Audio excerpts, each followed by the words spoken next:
Hello everyone, आप सभी का स्वागत है हमारे यूट्यूब चैनल B2PA शो में। तो आज की वीडियो में हम लॉकडाउन, क्वारंटाइन और मास्क के इतिहास के बारे में बताएंगे।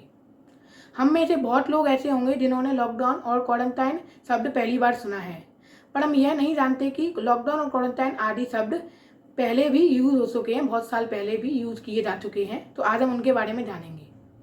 लॉकडाउन, वैसे तो हमारे लिए यह लॉकडाउन शब्द नया है, परंतु इसका इतिहास बहुत पुराना है।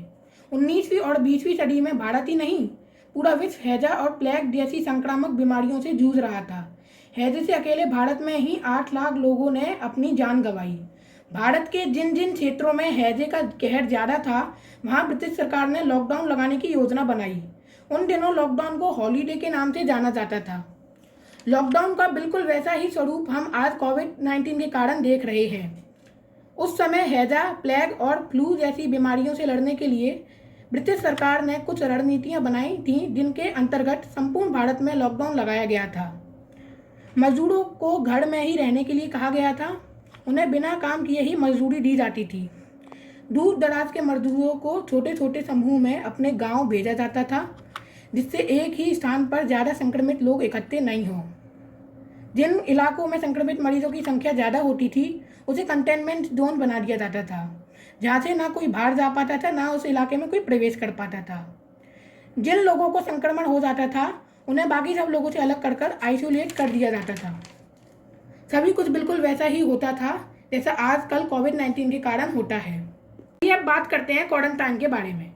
सबसे पहले क्वारंटाइन शब्द का उपयोग 14वीं शताब्दी में हुआ था। इस शब्द को लैटिन और इतालवी शब्द से मिलकर बनाया है, जिसका अर्थ होता है 40। 14वीं शताब्दी में यूरोप में प्लेग नामक बीमारी फैली। प्लेग बीमारी एक संक्रामक बीमारी थी जो कि चूहों से फैलती थी। यही बीमारी इतनी तेजी से फैल रही थी कि कुछ ही समय में यूरोप की 1/3 जनता इसकी चपेट में आ गई।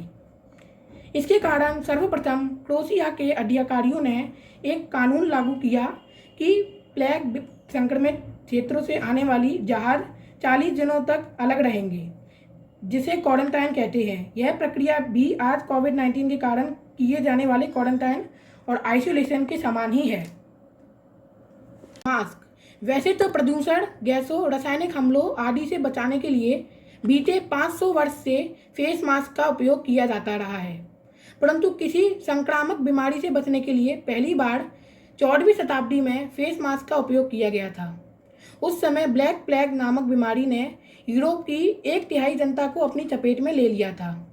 उस समय ब्लैक प्लेग से बचाने वाला मास्क एक का आकार चिड़िया की चोंच के आकार का होता था, जिसमें खुशबूदार जड़ी बूटियां रखी जाती थी ताकि दुर्गंध और कीटाणुओं को शरीर में प्रवेश करने से रोका जाए। यहीं से फेस मास्क का प्रयोग करना शुरू हुआ। प्लेग से बचाव के लिए उस समय के डॉक्टर चमड़े का मास्क का उपयोग करते थे, आंखों पर कांच का चश्मा लगाते थे, सिर पर टोपी लगाते थे, हाथों में दस्ताने पहना करते थे। इसे उस समय की PPE किट कहा जाता था, जिस प्रकार आज कोविड-19 से बचाव के लिए प्रयोग की जाती है। दोस्तों, आज हमने देखा कि लॉकडाउन, क्वारंटाइन और फेस मास्क का इतिहास क्या है और इनका उपयोग किस प्रकार किया जाता रहा है। तो आज की जो परिस्थिति कोविड-19 की है, वो कोई नई परिस्थिति नहीं है, उनका इतिहास बहुत पुराना है। तो अगर आपको मेरी वीडियो अच्छी लगी हो तो मेरी वीडियो को लाइक कीजिए, चैनल पर नए हो तो सब्सक्राइब कीजिए। मैं मिलूंगा आपको नेक्स्ट वीडियो में, तब तक के लिए बाय।